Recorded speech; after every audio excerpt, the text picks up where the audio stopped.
রিপু ও তার কামনা থেকে নিজেকে দূরে রাখো। পবিত্র লোকদের পায়ের নিচের মাটি হয়ে যাও, তাদের সামনে মাটি হয়ে যাও।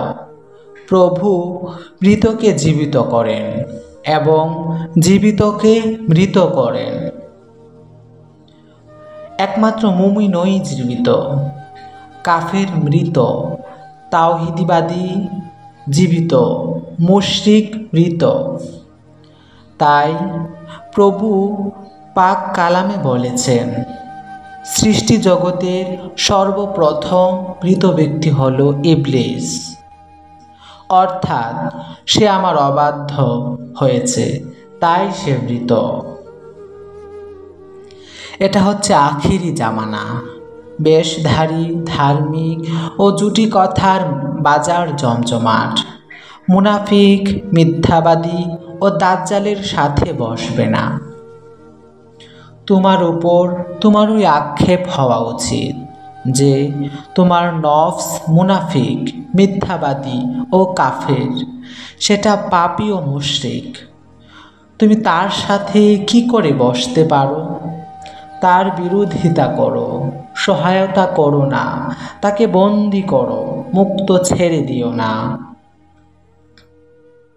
তাকে জেলে আটকে রাখো, তবে তার যেটুকু পাওনা আদায় করা জরুরি তাকে তা দিতে থাকো। তাকে সাধনা ধারা চূর্ণ বিচূর্ণ করো। খাহেশের উপর তুমি সাওয়ার হও, তাকে ছেড়ে দিলে সে তোমার উপর সাওয়ার হবে। মন মেজাজের সাথে চুঠো না, সে হলো শিশুর মতো। শিশুদের কথার কি করে তাল মিলিয়ে চলবে?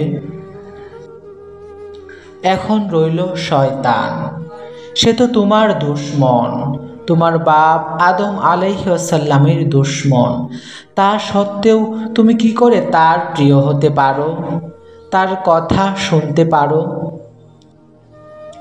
তোমার ও তার ভেতরের রক্তের পুরনো দুশমনি। তুমি তার ব্যাপারে নির্ভয় হয়ো না। সে তোমার খুনি, তোমার বাপ আদম আলাইহিসসালামের খুনি, তোমার মা হাওয়া আলাইহিসসালামের খুনি। তাই সুযোগ পেলেই সে তোমাকে হত্যা করবে। তোমার বাপ মাকে সে এভাবেই হত্যা করেছে।